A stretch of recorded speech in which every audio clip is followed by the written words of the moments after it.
Okay, so, did anybody see your scores on canvas? Okay. I want to make sure that. Next, in case I don't remember to do this, I hope you have a happy, safe Memorial Day. I want to make you give one piece of caution. The state police and local probably realize that there are a lot of people traveling and they will be out in force. And remember that when you're traveling. They have radar guns and they have other speed traps. They have lasers sometimes in Georgia, so be careful. Questions about the homework? We covered a whole lot of stuff with that one problem. I wanted to start, the next thing I wanted to do is start with, are there any? Seeing none, I'll move on. I usually do an example, but I think, frankly, I think that problem really did cover all bases. So very nice.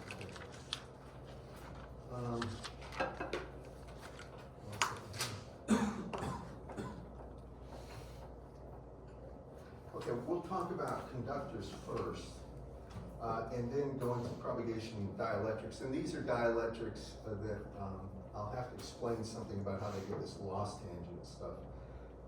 So first with conductors, I want to talk about some of the aspects of when you have a good conductor, what does it really mean, and how does it apply to a whole lot of things, like, for instance, calculating what the resistance truly is at a higher frequency of a real resistor. Now these are important, so be attentive here. This is going to be for good conductors.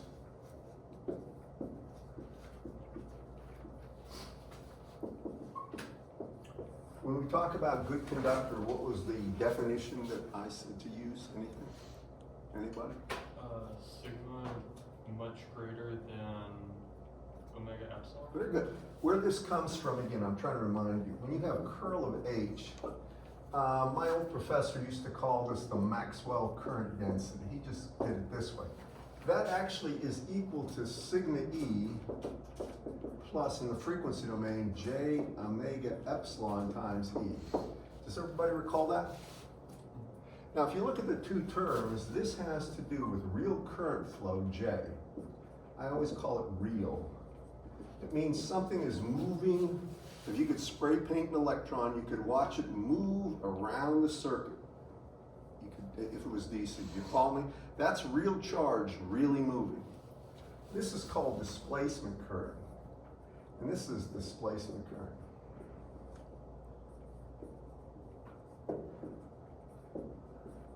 Really density. And that's like in a capacitor. If you have a capacitor with a couple of parallel plates, and you apply a time varying voltage, you know current will flow. And that current is given by the voltage divided by 1 over J omega C, or it's J omega C times the voltage. Do you all remember this? How many do? Matter of fact, let me give you a picture of this so I can be as clear as I can. If you have a voltage source here, plus or minus, and I'll just say it's some value, Vm cosine of omega t. Now, if you want to write it in the phasor domain, it's just Vm at 0 degrees volts. Do you agree with that? Everybody? And if I have just a capacitor here, or you could have a capacitor and resistor, it doesn't matter, but if you have just a capacitor here, and we're in the phasor domain, the actual current that would flow, phasor current, would be equal to that voltage, Vm, divided by 1 over J omega C, or it's Vm times J omega C. How many remember that? Right? Now, if you look at that, that's the current, phasor current. Is there actually current flowing here in that wire? In the time domain, yes, there are electrons. Do you all follow me? Electrons will be moving. But what happens is they're going to accumulate a charge on this plate, either plus or minus charge. I'm trying to give you a picture so you have this in your mind. Now, no charge really moves from this plate to here. What happens is, as it accumulates here, it attracts the opposite charges there. And the actual thing that flows here is called displacement current. It's fictitious. It is just a way of stating there is no abrupt change and no current flows. Do y'all follow me? It's simply fictitious in that sense.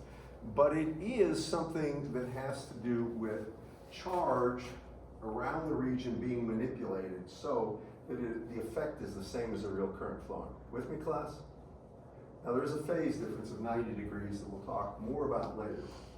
So that's displacement current. And the real truth is, for a good conductor, sigma has to be much, much greater than omega epsilon. And you were right, sir, about that.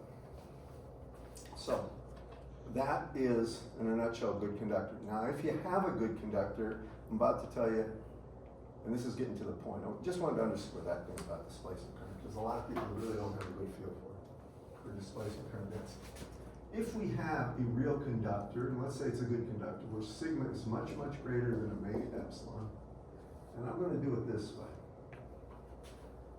I think he uses water in an example, and let me just see if it's the first or second.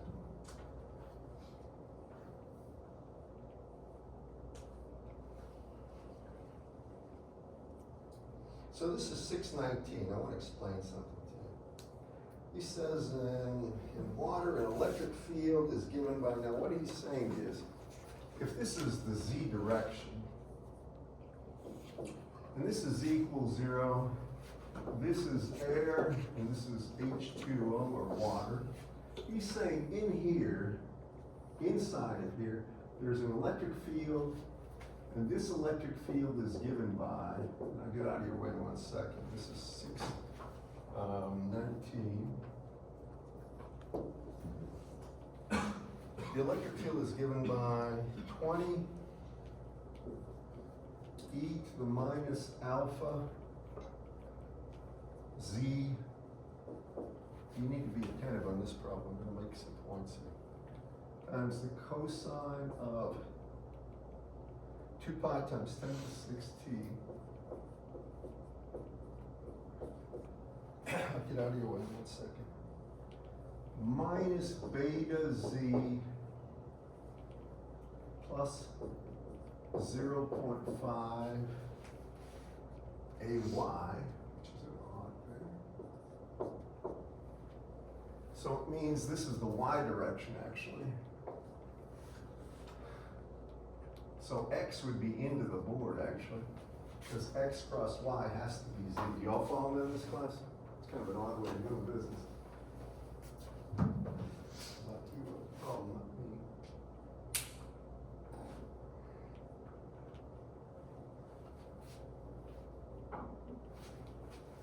Is there a waste basket back there?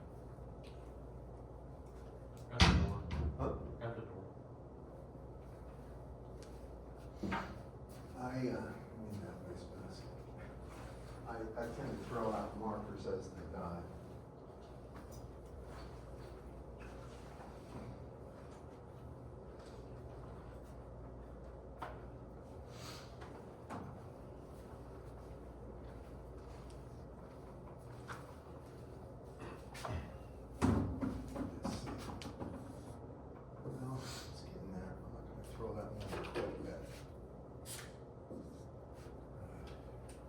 Anyway, and what else does he say this from?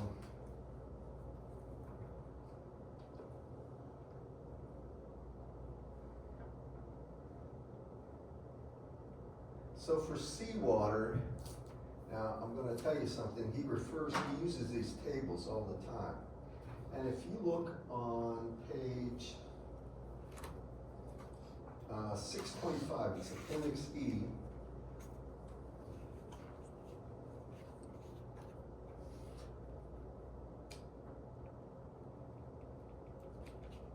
He'll have epsilon relative as 72 and sigma is 5. Forget about epsilon double prime. So he has sigma is 5 for seawater, and epsilon relative is 72. It actually should be 81, I believe.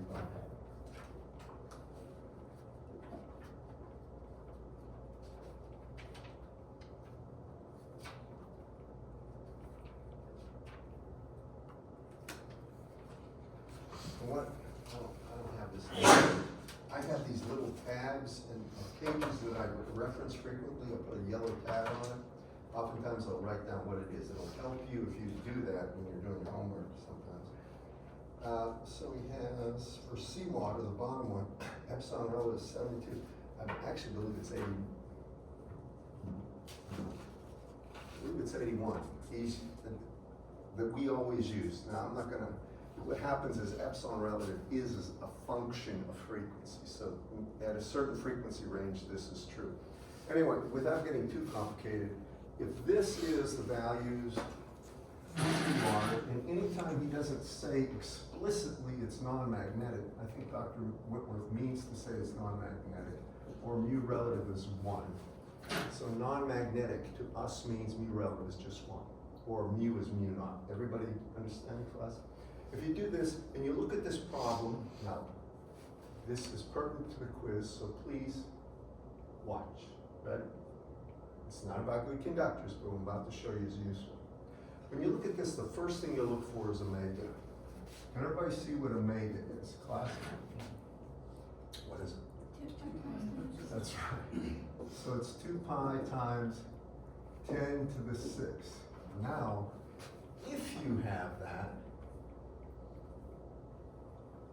all right, if you have that, and you had beta, you with me? Now, I want you to listen. We don't have beta in this one, but I'm doing it for a reason. Matter of fact, I'm going to do something just because you'll appreciate it and take it. Let me go back and just say I have an E field. I'm going to use that example. I'm just going to say it's going to be 20. I'm going to forget the E to the minus alpha.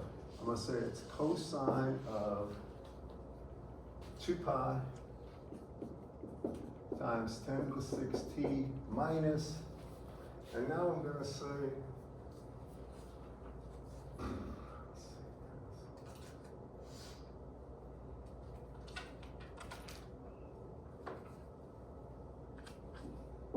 $50 ZA1 volts per meter. All right? I'm doing it for a reason. Ready? We don't know anything else but this, correct? But I'm going to say it's non-magnetic, and can everybody see it's lossless because there's no e to the minus alpha z. Everybody with me on that? Now, if you look at that, I know omega is given as 2 pi times 10 to the 6. Beta is given as 50. I don't know how this is going to work, but we're going to find out, right? The next thing I want to do is find something useful that I can use. Let me ask you this. Can I get wavelength from that? How do I get wavelength? You're right. I know 2 pi over beta would be the wavelength. We could get that. You all agree? Right? Next thing I want to know, can I get phase velocity from this? What is phase velocity? I'm doing this here. Now, everybody with me. What is it? Omega over beta. Hear that? Omega over beta. All right, out of curiosity, so it's 2 pi times 10 to the 6 over 50, which is going to cut something super, super small. So that's going to be 2/5 pi times 10 to the 5th. That's the phase velocity. It is lossless and non-magnetic, right? A logical question is, can we get epsilon relative? Yes. How do we get epsilon relative? Well, we know that phase velocity being omega over beta, and we know, let me go back for a second, you don't need to write this. Gamma is alpha plus j beta. If it's lossless, that goes away, correct? And if it's lossless, therefore, beta is equal to omega square root of mu epsilon. I'm not trying to go too fast. I'm just stating what I consider should be something that makes logical sense. Do y'all follow me on this? That would come from gamma. If sigma is 0, right? It's lossless. Now, if you know that, that means beta is equal to omega over c, because 1 over the square root of mu naught epsilon naught. If you just break this up as square root of mu naught epsilon naught times square root of mu relative epsilon relative, you're going to get a 1 over c times square root of mu relative, which is 1 times epsilon relative. Do you agree with that? I know I'm not trying to throw this out real fast. I'm trying to just lead you down the road that should make logical sense. Do you agree? How about you? No? Nothing. All right, you don't see it? Or, okay. Well, what is gamma? First, you agree gamma is equal to square root of j omega mu times sigma plus j omega epsilon. All right, do you agree if it's lossless, sigma goes away? And that's alpha plus j beta, right? Do you agree with that? You agree if sigma's gone, alpha's gone. That means j beta is equal to this, right? Or beta is equal to this, really, beta is equal to what? If you look at this, I got j omega mu times j omega epsilon, or it would be j omega squared, square root is j omega. Now that j in front of there I'm taking out, so it's going to be omega, right, times square root of mu epsilon. Do you see that? All right, well, what is mu epsilon? That's square root of mu naught epsilon naught times square root of mu relative epsilon relative, right? And c, the velocity of light, is 1 over square root of mu naught epsilon naught, right? So I have omega over c, square root of epsilon relative. It's non-magnetic. See it now? Everybody with me? Back? You good? I'm not trying to waste time. I'm just trying to make sure you see the parts of the puzzle. Everybody? Okay, that said, now look. Phase velocity is omega over beta, right? That's omega over omega divided by c, or times c, square root of epsilon relative, right? I think everybody sees what I'm up to. I'm going to cancel those omegas because they're irritating. And I can see phase velocity, now I need your help, sir, is c over the square root of epsilon relative, right? There's phase velocity. We just calculated, right? So I have phase velocity, which is this, is equal to c, right, over epsilon relative. God, this is one of those problems where epsilon relative is going to set a new record. So if I take a look at this, I can say that epsilon relative is equal to, and it would be c over 2/5 pi. My gosh, this is going to be something. To the 5th squared. Do you agree with that? I'm just solving for it. Do you agree, class? I want to know how big that thing is. C is 3 times 10 to the 8th. So it's 3,000 over 2/5 pi. That's over 10 to the 6th, right? What do you get? 5.7 times 10 to the 6.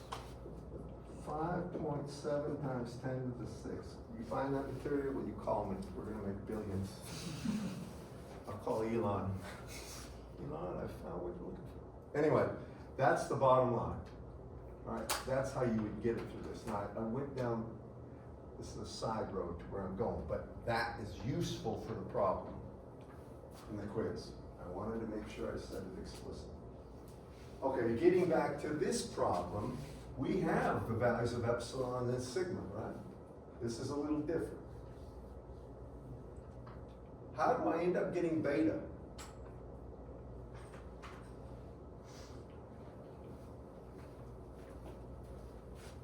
The actual equation. Do you follow me, class?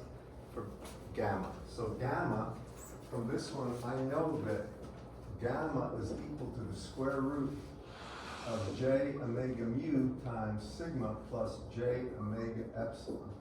I'll need your help, sir. Again, if you don't mind, and I'm very sorry I'm calling on you all the time. What you do. Now look at this. We can get, first, let me do this first. Let's see if it's a good conductor. My gut tells me it is. It's in a good conductor section. So if I look at this, first thing I want to do, sigma is 5.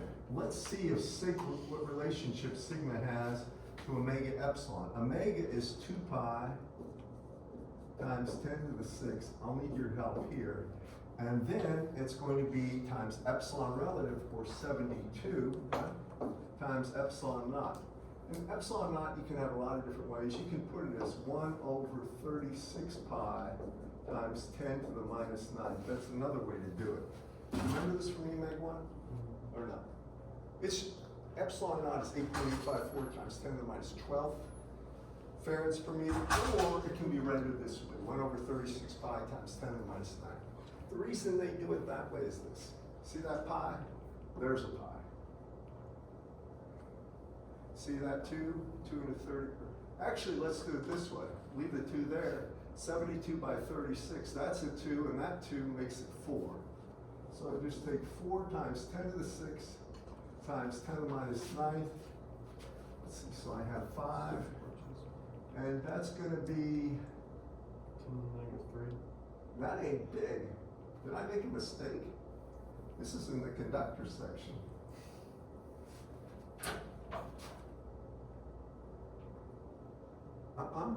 That's not a very good conductor, is it?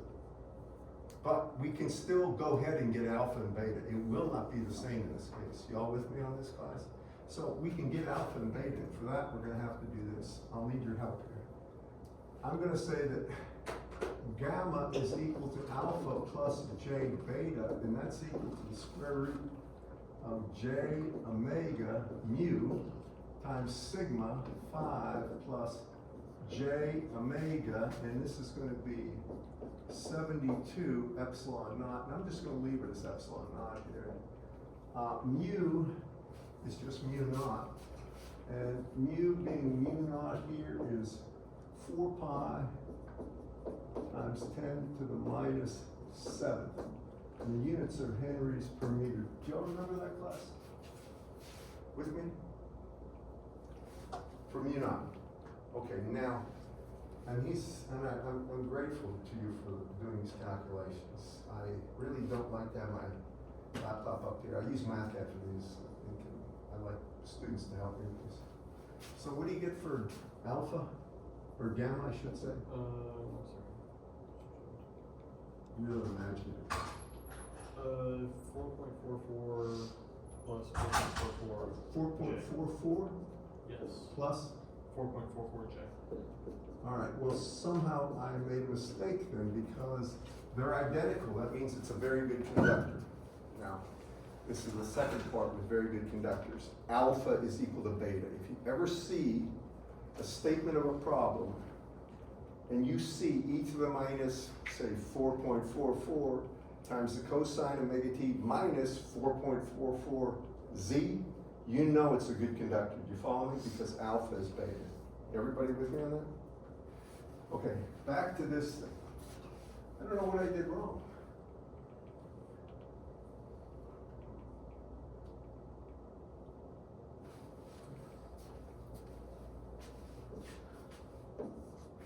That must be wrong. It must be much greater than 5.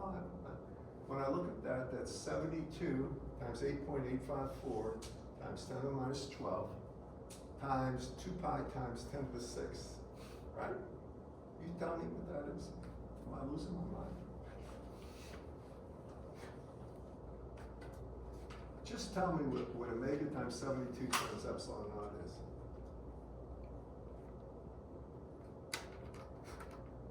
Maybe I know.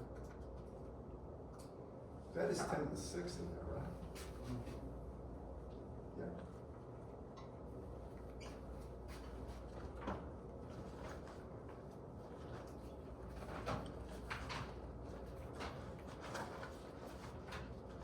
Something's not right.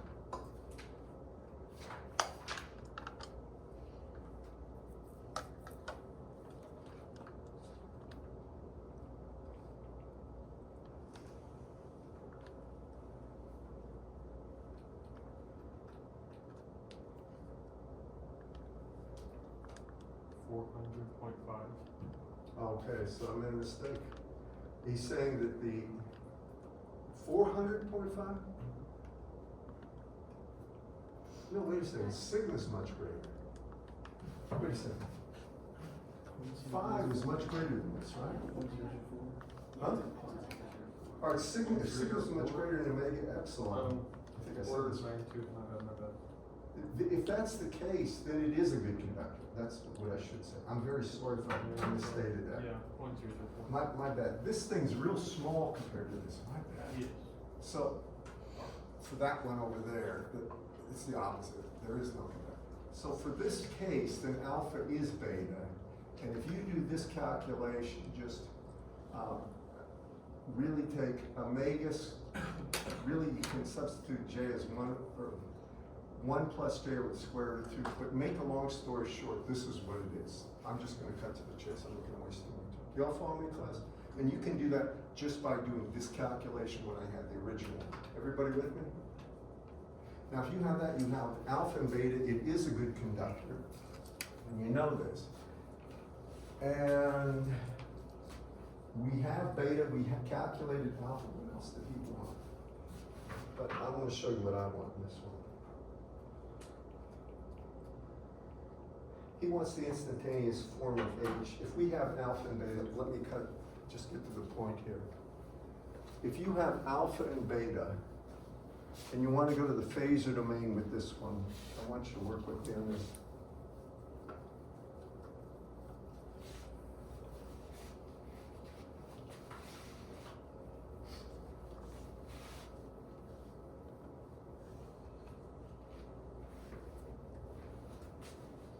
So for this one, if I wanted to go to the phasor domain, that E field, please watch. And I gotta be sure you see this part. I have, therefore, in the phasor domain, magnitude stays the same, 20. This would be e to the minus, it would be 4.44 z. But it would also have, in the phasor, that's what it'd be for the actual value of alpha, but then there's going to be a phase constant, e to the j 0.5. That's right here. Can you see it, class? That would be the phasor form of the E field, and it would be in the AY direction. I want you to see the next part. So if I look there, what is the unit vector in the direction of propagation by inspection? Pardon me? How many see it's AZ? I'm just asking. Can you all see it? How did we find that? Do you know? Now look if you don't. You see this term right here? That's minus beta Z, right? Over here, well, hold on, let me put that in there. This would be, that's just, this is going to be decaying strict real. It would be e to the minus j 4.44 z a y. If you look here, you can look in the time domain. Because it's minus beta z, it's going in the positive z direction. Does everybody follow me on this one? You follow me on that? Is the constant still in there? Or not? Yeah, it has to be.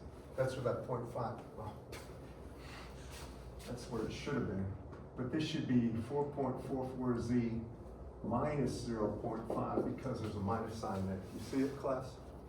If you multiply this part right there by each of the j omega t and take the real part, it would be cosine of omega t minus 4.44 z minus a minus or plus 0.5. If we get that value. Do you all see it, class? Everybody with me on that? Is that making sense? And the direction of propagation would be, say, AZ. Does everybody agree with that? Positive AZ. Do you see it? Do you know how I got that? No. All right, look at the coefficient of Z. You see how it's minus beta Z? The minus beta tells you it's going in the positive Z direction. Do you remember that discussion? Everybody remember? Okay. So now, how do I get the H field? I'm not done yet. Phasor domain H field, class. Is it a plane wave? Yes. Is there, you could get it by taking a curl if you so like to, but what do I always suggest? 1 over eta. There were two laws, right? And the one to do H is 1 over eta, the intrinsic impedance, correct, which we will get, right? And it's going to be times AP, I'll put down the formula, crossed into the E field, right? This is all phasor to me. How do you get eta for this case? Eta is the intrinsic impedance, right? The basic formula was J omega mu over sigma plus J omega epsilon. But because it is a good conductor, and you proved that, even though I may have messed it up, and this is a sigma here, you don't need the J omega epsilon because it's too small. Do you follow me, class?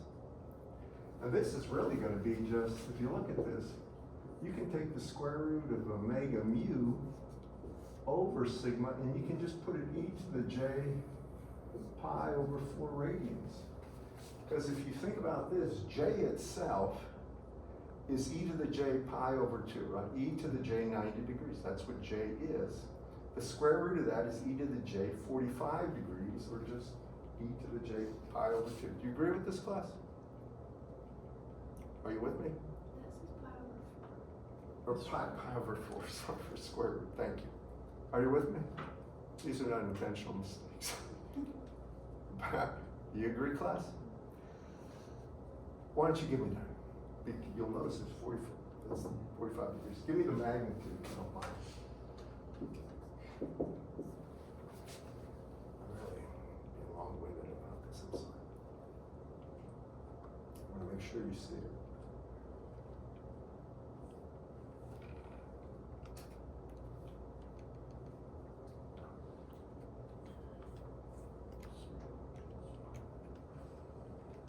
Sigma is 5, and omega is 2 pi times 10 to the 6, and mu is just mu naught. So 2 pi over 5.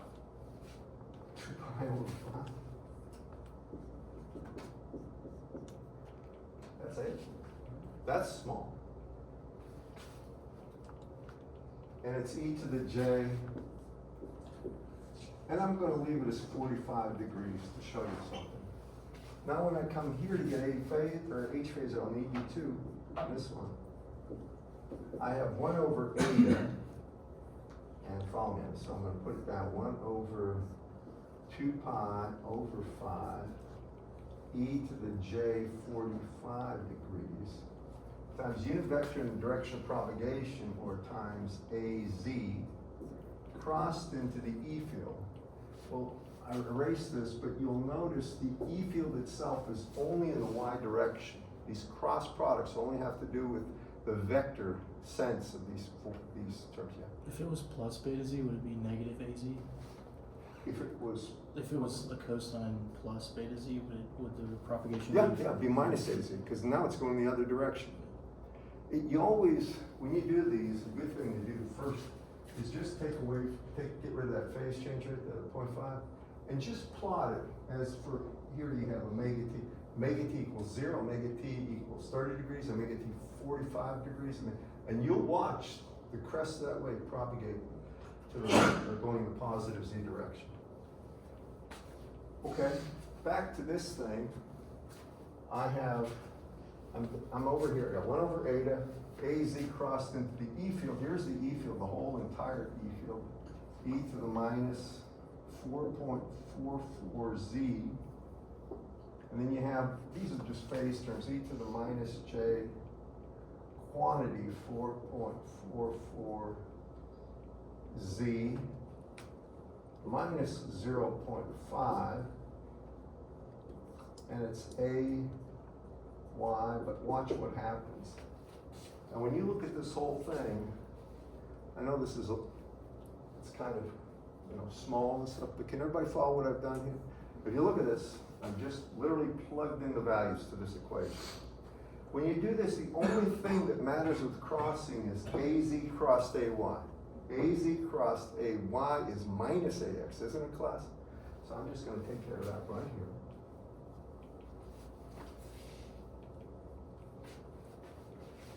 here. And I'll put the minus here. I like to circle my minus signs because I sometimes miss them.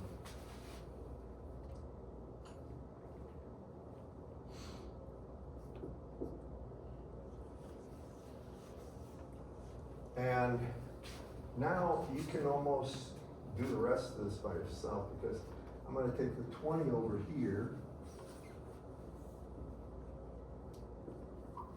And then 20 times 5 is 100, divided by 2 pi is 50 divided by pi. I know I probably don't like the fact I'll erase this, so I have 50 divided by pi, but listen to me here. This is important you see this. Now you see how there's an e to the j 45 downstairs in the denominator. I want to make sure everybody pays attention to this. I want to make sure, y'all, give her a second. I want to make sure everybody does. What happens when I take 1 over that to get the argument upstairs? E to the minus j 45, y'all follow? So this is going to be, or minus, I should say, it would be e to the minus j pi over 4. It's radians. Y'all with me? Now, what you have to do is take a look at this, and unfortunately, he doesn't have a pi there, but now you're going to combine terms, and in doing so, you're going to get something interesting. So you're going to have minus 50 over pi, and then a e to the minus 4.44z, and then I have e to the minus j pi over 4 plus this, or I have really e, and I'll try to do this the way I want to, minus j quantity 4.44 z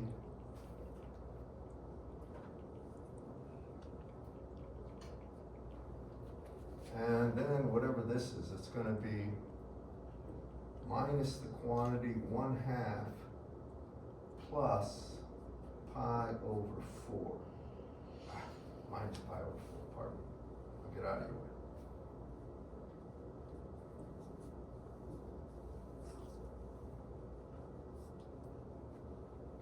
AX.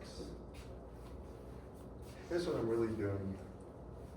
I'm taking this term here, because it's got a j, minus j pi over 4, and I'm including it here. So because that's a minus j times minus 0.5, it's effectively plus 0.5, and I have to make that a minus pi over 4 subtracted from it. Do you follow me? And this would be the correct form of the H field. It's kind of messy right here. I'm going to make one point. Now, I like to do this, but I'm just going to say this. I'm not going to require it. Listen to me now. If you have this, if you got a minus sign in front of that, and you want to get rid of it, you can go in here to this argument and add or subtract 180 degrees, or pi. You all with me on this, class? It's the same thing as having a minus out in front of it. You all with me? You good with that? That's the thing. This seems like a long problem. I guess the way I did it was, but I wanted to make sure you're clear on that. And to go to the time domain, you multiply by e to the j omega t, and then take the real part. And it would basically be the same form as this, only the direction would be ax, and the magnitude would be reduced to minus 50 over pi. You with me?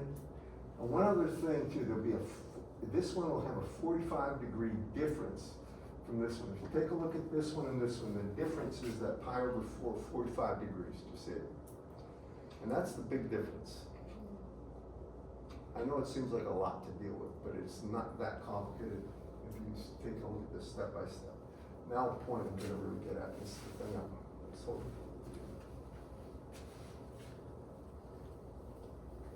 How would this wave, if you look at the magnitude of this in seawater, because alpha itself for this problem is 4.44. I want to show you something.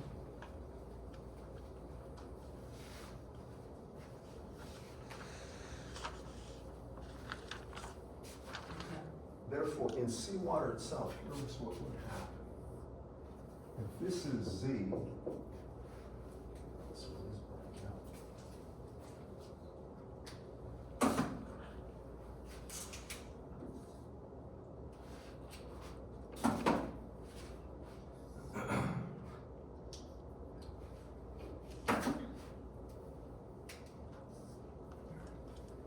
if that's Z, and you graph simply the magnitude of E of Z in the phasor domain, and we know the E field has this form right here. If it's just magnitude, what we're really showing here will be the magnitude of 20 times e to the minus, and I'm just going to say alpha z. Now this is important, you see this. I'm just graphing the magnitude. Can everybody follow me on this? When z is 0, it would be just 20. Can everybody follow? This is z, that way this would be origin. Now as you keep going, it's decaying exponentially. Eventually, if it goes far enough, it goes to 0, effectively. But there's one particular value that's very important. It's called the skin depth. How many have heard of this? Anybody? You've heard of it in what class? I don't remember, I just know I've heard that before. Do you remember what class? You had an EMAG 1? Who did you have? Sure. You did a good job then. That's usually something for the actual EMAG 2 people to get. If you take a look at this, there's one particular value that's important. It's when you go down so far that this value is going to be 20 times e to the minus 1. Or at this point right here, alpha times the distance, and I'm just going to say this distance is called the skin depth. It's the delta symbol, that's what it is. Alpha times the skin depth equal 1. And therefore, this distance, which is called the skin depth, is 1 over alpha. And that's the skin depth. Make sure you see this. And it's equal to 1 over alpha, or it's equal to 1 over the square root of pi f mu sigma. And this is true for a good conductor.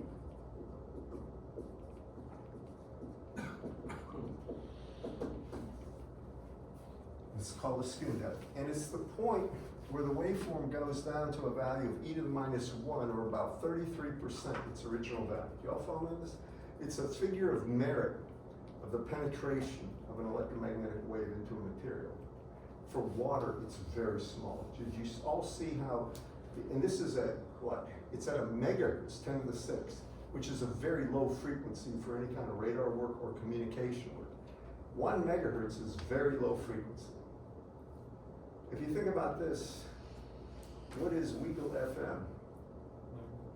Pardon me? 91.1. What? Megahertz. Megahertz, right? 1 megahertz is extremely low frequency. To modulate it, you usually want a bandwidth of a couple of hundred kilohertz, but to get that kind of a bandwidth, you'd have a wideband signal. I'm not going to get into the communications aspect of it, but it's very low frequency. Still, what is the skin depth for that particular problem here? We had alpha was equal to 4.44, right? And that's nacres per meter. What is the skin depth? 1 over alpha. Can you give that to me? Small. It's less than 0.25. 0.225. 0.225 meters.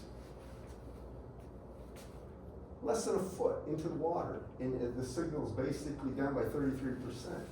Well, the standard rule is anytime you go down more than 5 skin depths, and this distance goes 5 skin depths, the signal's basically gone.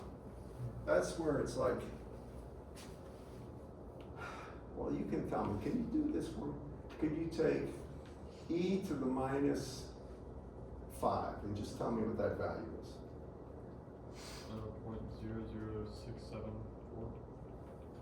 So it's really 0.6% less than that, about 0.64% of the actual peak value. It's about nothing. For power, you square that, that'd be an electric field term. It's just about zip, and that's what. Now, here's one thing that's really nice out of that. We can calculate how this affects the resistance of components at higher frequencies, because the cross, I'll have to show you this and you'll appreciate it. And this is stuff really for chapter 9 with electromagnetic compatibility, but it fits perfect here because we're talking about skin depth and we're talking about the effect of attenuation. When you have a regular resistor, I want you to be attentive here. When you think of a piece of wire, just how about we use wire? We got a wire, and the thing has a radius of A, and it's made of a material sigma, and it's got a length L, and I somehow connect a battery.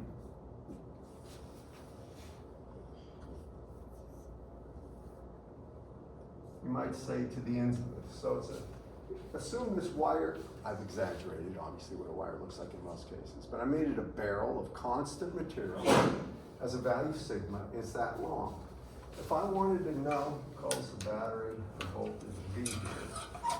If I wanted to know the resistance, and this is called the DC resistance of that material, how many remember doing these problems at least? Remember this is a standard ELEC one. How did you always calculate the resistance? Sigma L over A. That's what it's going to be, but I'm going to just take you through the reasoning. Normally you would say, I have a certain amount of current density, or current flow. This is the way. You don't have to write this down. You would assume a certain amount of current. Remember this? If you had a current, this is how it works. You go assumption current, then you say J, it would be uniformly distributed over the cross section, would be I over A. I would be pi A squared. Does you remember this now, class, at all? Or not? How many do? No? One and a half, sort of. All right, well, this is really gonna be, let me just write it down for you. It would be I over pi A squared. This is standard, and that would be amps per meter in the AC direction. This is AC. After you get this, you know J itself, which is equal to I over pi A squared, is equal to sigma E. Y'all remember that? Current density is J. J is equal to sigma E. And therefore, if I take this and I divide it by sigma, I get E, right? E would be volts per meter, and if I integrate E over the length, I get the voltage. Do you all remember doing this? I mean, it's just standard. There's nothing tricky. So to get the voltage, I would integrate E dot DL over the length of the wire, or I'd get that E field, which would be equal to I over pi A squared divided by sigma. Right there, that's the E field, and I multiply it times the length L. I get the voltage. And if I take voltage over current, I get the resistance. And voltage over current would be L over sigma A, where A is the cross-sectional area. Do you remember this? How many do? That's just a DC resistance, right? Do you remember doing these things? Any of one? They were standard. But my point is this, and I think you said this earlier. The DC resistance here is simply proportional to the length of the wire, inversely proportional to the conductivity of the wire, whatever it's made of, the material, and then inversely proportional to the cross-sectional area. Y'all with that? Me on that? It's always that way. Now, if it's a constant cross-sectional wire, here's where the high frequency, or if, and please write this down, and I'm going to put this skin depth. This is symbol for skin depth is equal to 1 over the square root of pi f mu sigma. It's really only good for good conductors, but that's what it is. If you have this, this would be RDC, and the area is just pi a squared for a round wire. So I can put it RDC is just equal to L over sigma times pi a squared is the assumed radius. Now, if you say the skin depth is less than the radius of the wire, now here's what actually happens. All the current will hug the surface of the wire 1 skin depth deep from the surface. And I'm going to draw this and show you what I mean. Try to draw.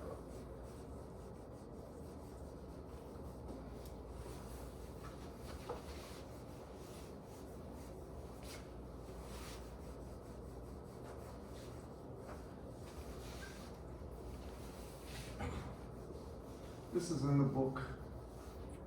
So when you take a look at this, this is going to be if and only if the skin depth is less than A, then the wire itself, what you really have here is this. You have A is the radius, but now you've got an area on the surface of the wire like this, which is not drawn very well, that's 1 skin depth thick. And that's where all the current flows. It flows in this area right here. And it flows in the direction Z as before. But none of that can actually, the center of the wire has nothing in it effectively. It's all just in that, you can assume, it's a very accurate assumption. It's all just within 1 skin depth of the surface. You with me, class? If you actually go through the formal proof and calculate the actual electric field and the current density at every point in here, and you calculate the total current flowing, there would be obviously not an instantaneous drop off, but it would be gradual. You'll get the same exact result as if you assume the current is uniformly distributed over 1 skin depth thick. With me, class? So for this, remember the length is L. What happens now is RAC, if this is the case right there, that's RDC. I'll call it R high frequency, and again, sigma, skin depth is less than A. Well, this is going to be equal proportional to length, inversely proportional to sigma, but then what they do is this. They take the area of the entire outer circle, say of radius A, so they're going to take pi A squared, and then they subtract from it the inner radius, or the area of the inner radius, which would be pi, and then it would be A minus the skin depth squared. I think you can see this if you think about it.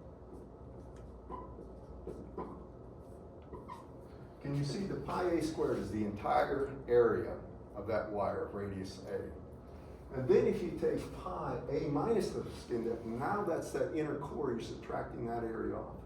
How many can see that? Make sense to you over there? You get with it? Well, for this one, now that's exact. And I can say, therefore, L over sigma, and you can see pi A squared cancels. Then I get pi, now watch. Actually, I get this. I get, when I go ahead and square this, I'm going to have A squared. Then I'm going to have minus 2 times A times sigma. So then I'm going to get this. I'm going to get 2 pi, and it's going to be A sigma. And the last part is going to be minus pi times sigma squared. But I want you to pay attention here. The only thing I've done is expand that. Can you all see that right there, class? Take a moment. You with me? If you take pi times A minus the skin depth and square it, you get pi times A squared minus 2A skin depth plus skin depth squared. Do you agree? Now here's the thing. Almost always, this is true, this is the actual, that's going to be the actual value for the high frequency resistance. But almost always, skin depth is much less than A, and therefore, the high frequency resistance, sometimes called the AC resistance, will be equal to L over, and it will be just 2 pi A times the skin depth times sigma. And let me show you exactly how you get that. And just listen, I'll get your quiz in a second, but just listen. Let me finish this thought. If you take this right here and break it right there, and you just take this and unravel it this way, basically take this and cut right there and just stretch it out to a straight strip. The length of this is the perimeter, so that's 2 pi a. Y'all follow me? The thickness of this is just equal to a skin depth. The area would be skin depth times 2 pi a. The material got a conductivity of sigma.